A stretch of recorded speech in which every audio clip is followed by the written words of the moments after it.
Mama, I'm telling the truth. Dumo touched me while you were gone. Zina, hush your mouth. Why are you saying such things? Don't you want me to be happy?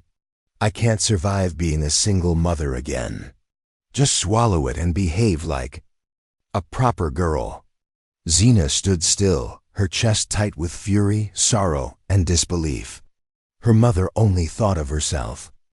Zina had grown up in a dusty, sun-baked village called Kalembo, where the breeze whispered tales of hope mixed with heartbreak. Her mother, Abeni, had always seemed unbreakable. At only 19, Abeni found herself expecting a child during her second year at Kibali College. Zina had heard the tale countless times from her grandmother, who never missed the chance to remind her how brave Abeni was to carry her to term despite all odds. Abeni had once loved Zina's father with all her heart.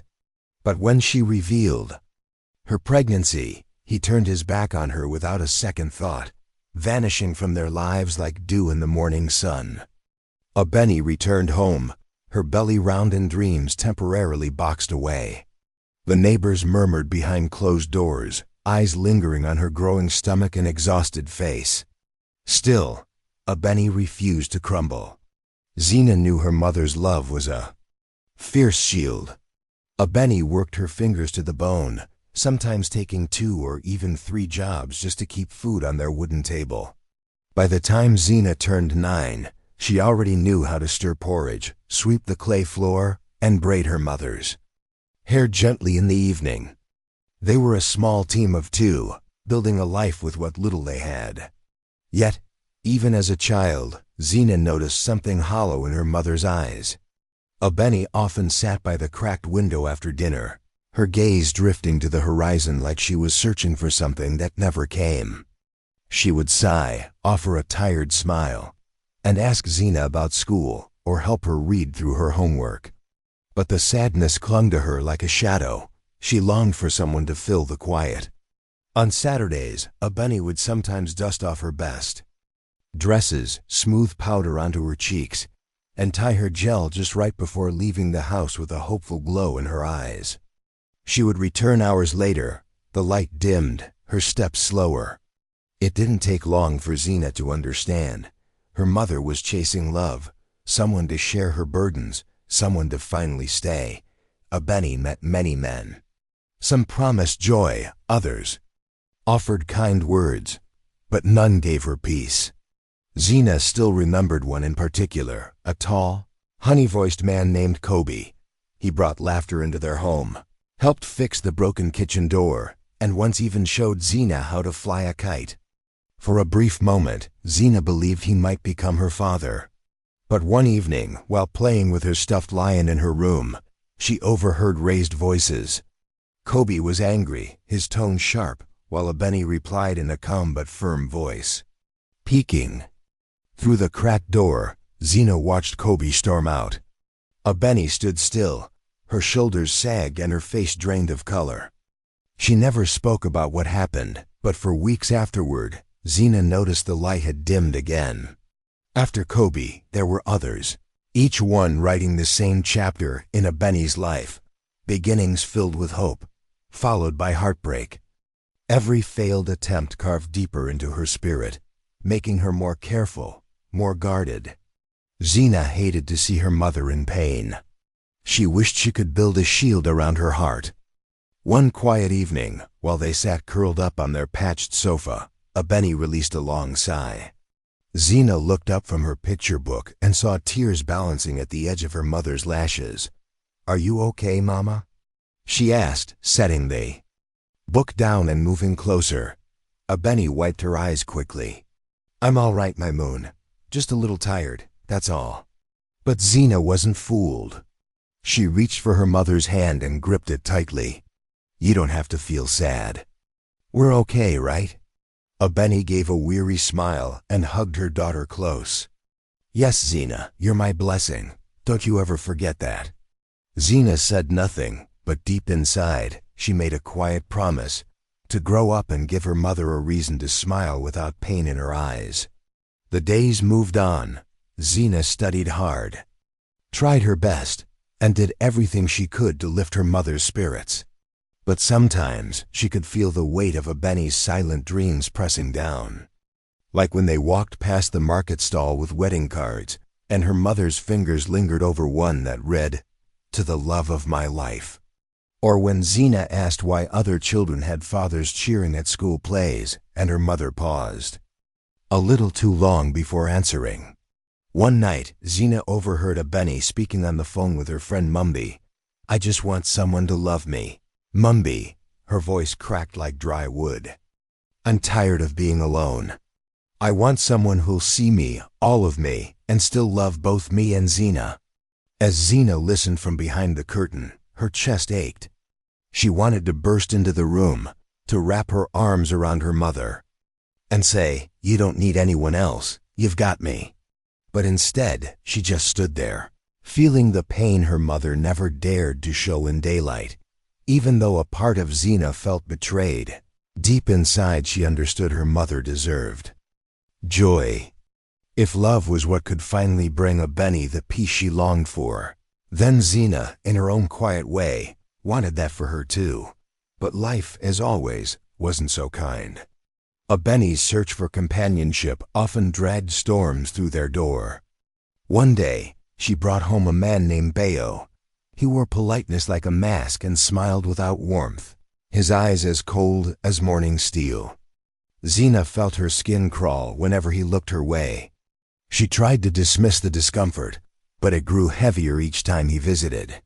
One evening, as they sat sharing a quiet supper, Bayo suddenly looked at Benny and said, "You need to teach this girl some silence. She's far too loud for someone so small." Benny's smile wavered, and Zina lowered her gaze, her appetite gone, cheeks burning. That night, once Bayo had left, Zina could no longer hold back. "Mama, why is he unkind to me?" she asked with tears sliding down her face. Benny hugged her tightly, kissing her forehead. "I'm sorry, my love. He shouldn't have said that. I'll talk to him." But Zina saw the hesitation in her mother's eyes, the same painful balance Benny always tried to maintain, choosing between defending her daughter and not letting go of another flicker of affection. The pattern kept circling like a sad tune. Zina watched her mother juggle longing and responsibility like a firewalker with bare feet. Was it because Benny had a child that love always fled? Or had her heart been wounded too many times to ever truly open again? Or maybe the right man had just never arrived. As the seasons shifted and Zina grew older, she decided she'd support her mother's happiness, whatever form it took, even if it hurt. But she secretly wished Benny could find peace not just in another's arms, but within her own spirit. Until then, they had each other, and for now, Zina told herself that would have to be enough. Then fate twisted again. Benny met a man named Sefu. He swept in like a dry season storm, bold, confident, full of promises. He had just returned from years of working in Angola, and within weeks he proposed. Benny, overjoyed, said yes without hesitation. Their wedding was small yet glowing, with Zina walking beside her mother, the brightest smile on her face. For a short time, everything looked perfect. Zina liked Sefu at first. He was gentle in his words, brought her thoughtful gifts like books and mango sweets, and took them out to small restaurants in the nearby town. Seeing her mother radiant was all Zina ever wanted. But slowly, something shifted. Benny's warmth began to drift elsewhere. The quiet conversations, the shared laughter after supper, those vanished. In their place were whispers behind closed doors and giggles that excluded Zina. She began to feel like a visitor in the home that once held her entire world. One evening, while Zina was curled up reading by the fire pit, Benny entered with a stack of folded clothes.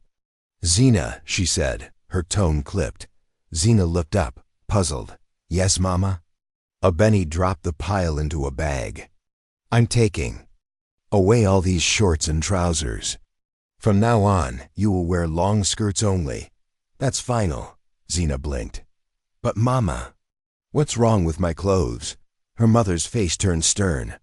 "Because I said so. You're not a child anymore."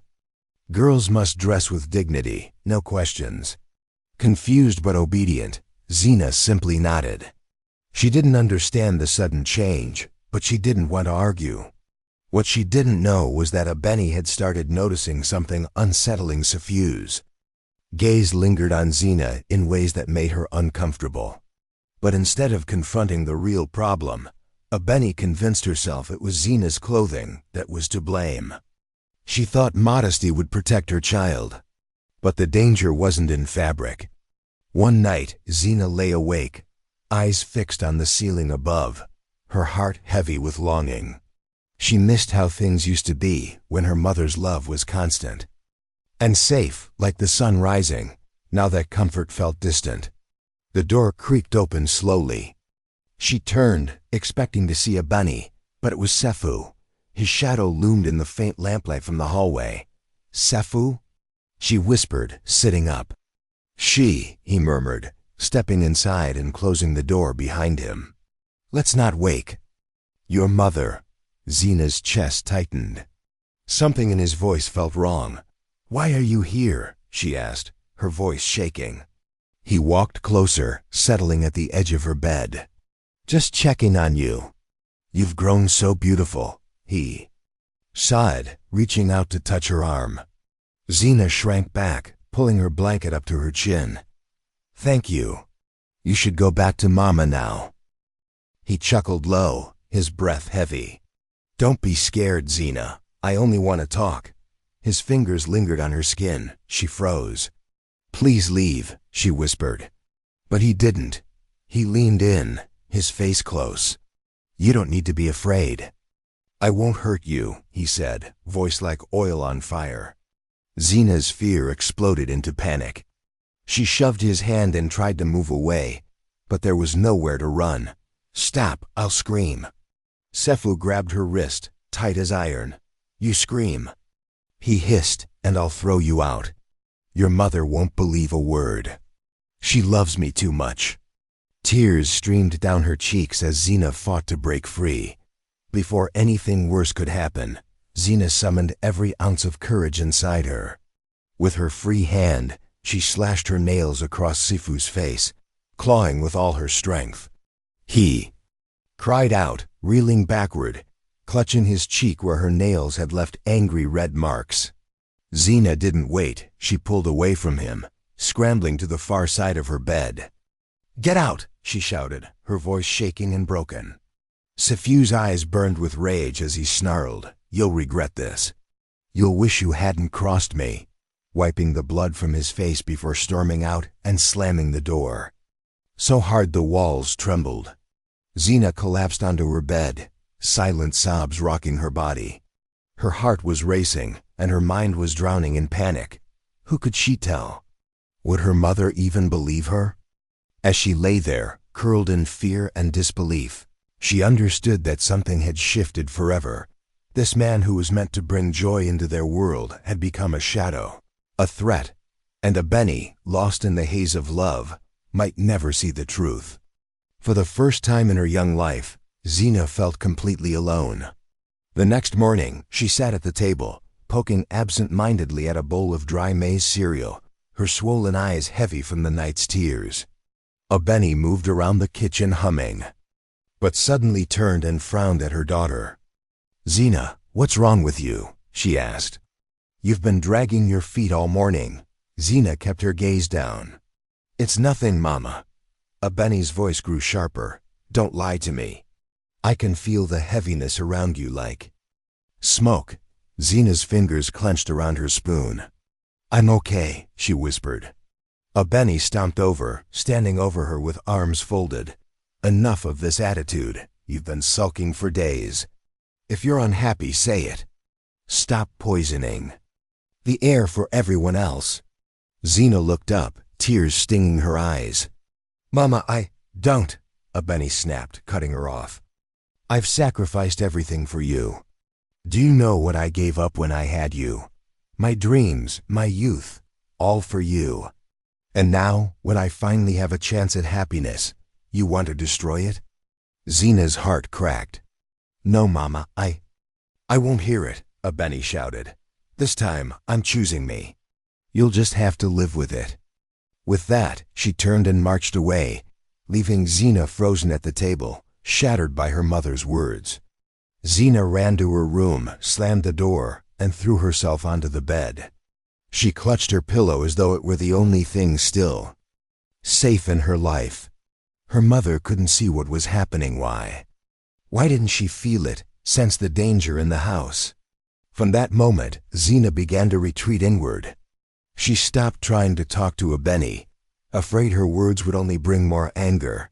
She cried alone into her sheets, burying every sob in silence, and as her voice faded, Sefu grew bolder. One evening, Zina was working on her school assignment when Sefu knocked once, then pushed open the door without waiting.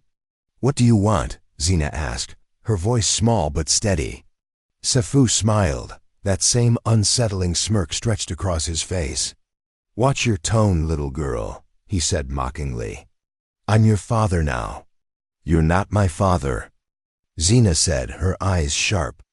Sefu laughed and stepped inside, closing the door with a click. "You're right," he said softly. "I'm something much more." He moved toward her slowly. Zina instinctively scooted her chair back, her body tense. "Stay away," she said, her voice trembling. "Now, Zina," he said, feigning gentleness. "There's no need to be afraid. I just want to talk." "I don't want to talk to you," she said, standing up and backing toward the wall. His fake smile dropped, and irritation flickered across his face. "You're making this harder than it needs to be." He stepped closer. Zina grabbed her heavy schoolbook and held it in front of her chest like a shield. "I'll scream," she warned. Sefu scoffed. "Go ahead, scream. Let's see who she believes, me or the ungrateful child who keeps making her life harder." Zina's hands trembled around the book. Her legs felt like sand.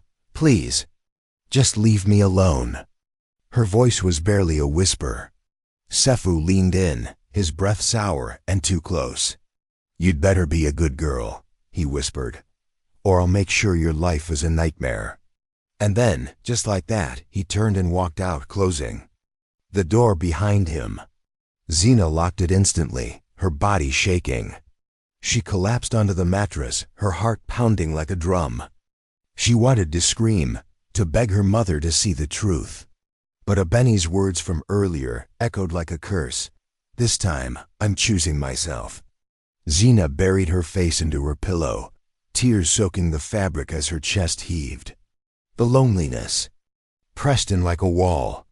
And that afternoon, with the sun burning high above Kalembo, an old friend from Abeni's past Bola arrived at their doorstep. The house felt different the moment Bola arrived. Warm energy filled the space as if a spark had been reignited. She was lively, always bubbling with spirit, and Abeni rushed to embrace her with a laugh. It had been many moons since they had last spoken, and Abeni eagerly led her old friend into the woven seated chairs of the lounge. "Ah, look at you." "Bola," Abeni exclaimed, wrapping her arms tightly around her. Bola grinned playfully as she sat. "And you're glowing like sunrise. Marriage must be feeding your soul." Abeni blushed with pride. "It's not without its rough patches, but yes, I am happy." Bola's eyes wandered, soaking in the familiar walls until they landed on a small wooden shelf holding framed photos.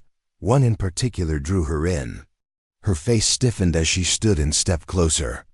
"Wait," she murmured, lifting the frame carefully. It was a picture of Sefu. "Who is this man?" she asked, her tone suddenly heavy. Abeni chuckled. "That's Sefu, my husband," she said proudly. But Bola didn't smile. She stood still, face drained of color. "You're not serious." Abeni's expression faltered. "Of course I'm serious. Why are you looking at him like that?" You know him?" Bola turned, her voice trembling. "Abeni, I've seen this man before. He went viral a few months back, all over social networks. His face was everywhere." She paused, lowering her voice. "He was accused of abusing Children, many times. He was deported from the use because of it. Abeni's heart thudded in her chest. That can't be. No, Sefu is gentle, he's kind. He's my husband. Bola stepped forward and took her hand. Listen to me, sister. Have you watched him with Zina? Have you noticed anything odd, anything that doesn't sit right? Abeni's thoughts spun. She looked around the room, blinking. He's been fine. Zina's just been quiet lately. I thought ... Abeni, Bola cut in, her voice low but steady. You need to stop thinking and start seeing. You need to protect your daughter. Before Abeni could say another word, a soft broken sob pierced the room. Both women turned toward the hallway. Zina stood there, her face wet with tears, hands trembling. Mama, she said, barely able to speak. I tried to tell you. I tried, but you wouldn't hear me. Abeni's knees weakened as she got to her feet, her face pale. Zina ... What are you saying? Zina rubbed her eyes with the back of her hand. Her voice cracked with every word. He's been coming into my room, at night. He touches me. I tell him to stop. He says you won't believe me. Abeni gasped, covering her mouth. No ... No, Zina. Why didn't you tell me? I did, Zina cried, her voice rising with pain. But you said I had bad energy. That I was ruining your marriage. I was so scared. Bola walked to Zina and wrapped an arm around her, holding her close. Do you see now, Abeni? She said softly but firmly.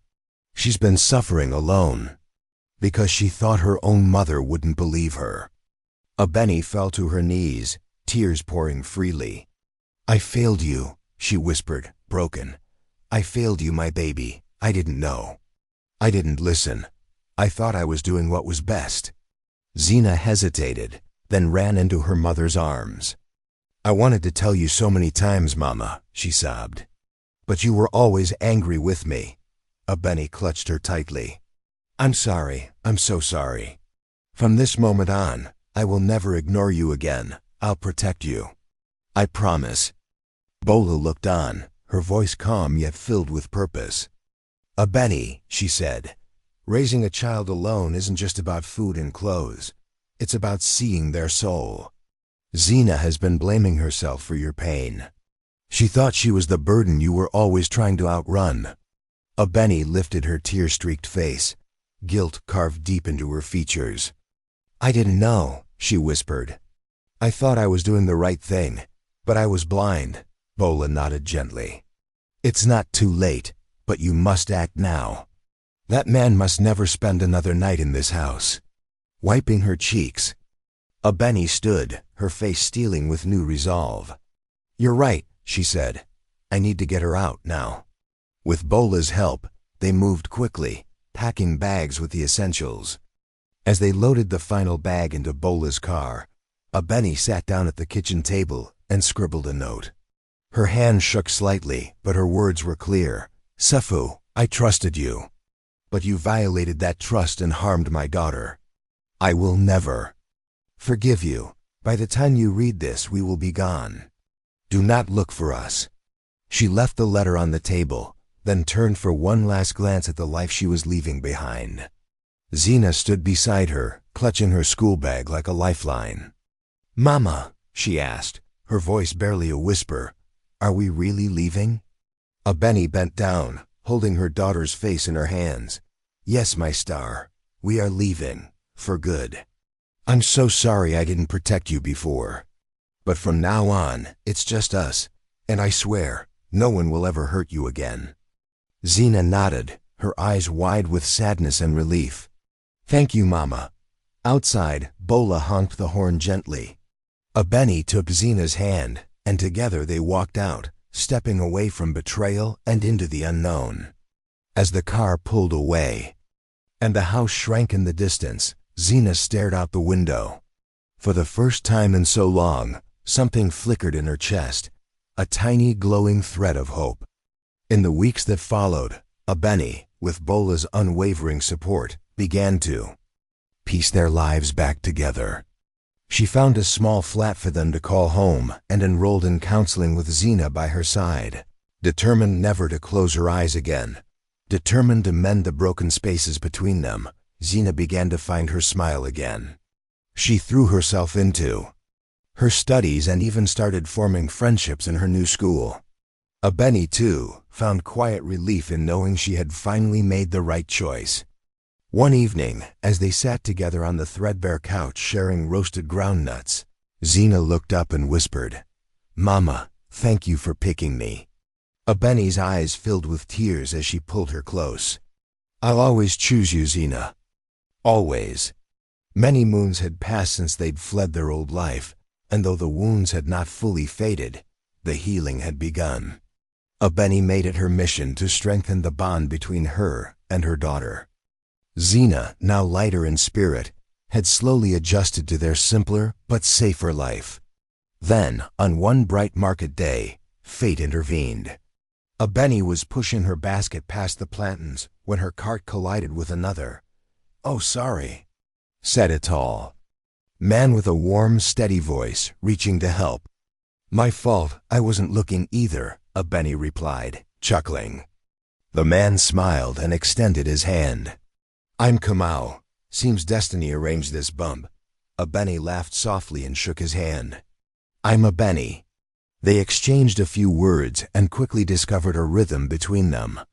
Kamau, an architect, who had recently moved to Kalembo after losing his wife, seemed grounded and kind. Abeni found herself smiling more during that short conversation than she had in months. As they parted, Kamau handed her his card. "If you ever want to grab tea, I'd like that." Abeni hesitated briefly, then nodded. "All right, why not?" One meeting turned into several, and before long Kamau had become a familiar face in both Abeni and Zina's daily life. He never rushed, always patient, always respectful. He didn't force himself into Zina's world, but gently earned her trust with kindness and quiet gestures. One evening, Kamau invited them to a family gathering at a nearby field beneath the baobab trees.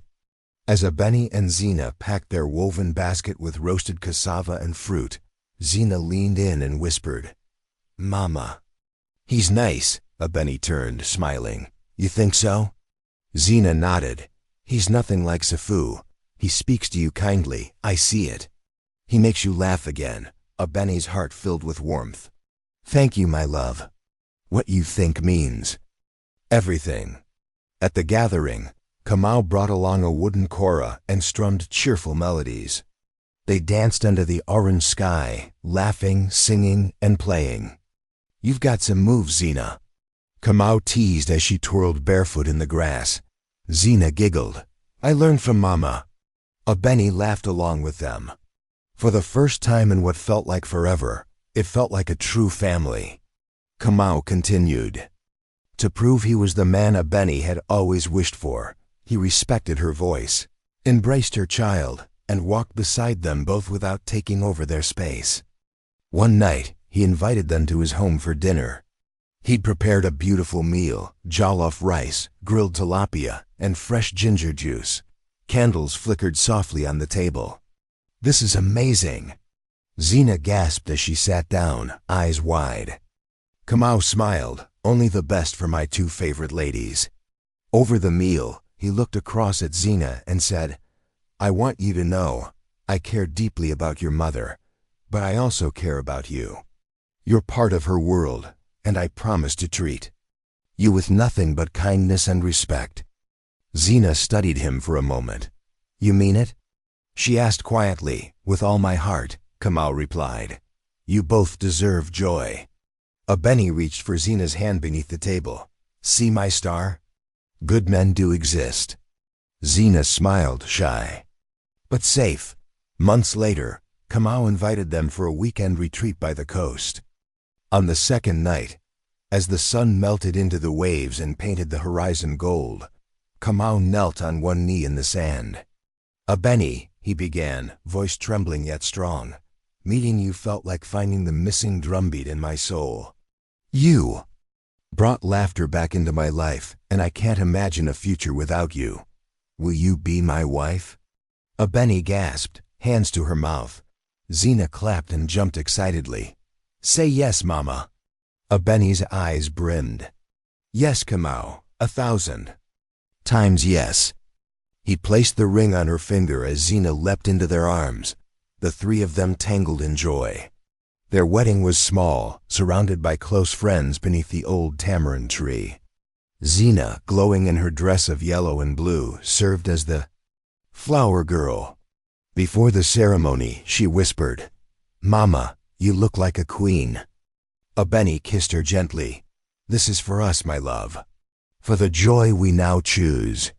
Kamau and Abeni exchanged vows spoken from the heart, promises to honor, protect, and walk together through life.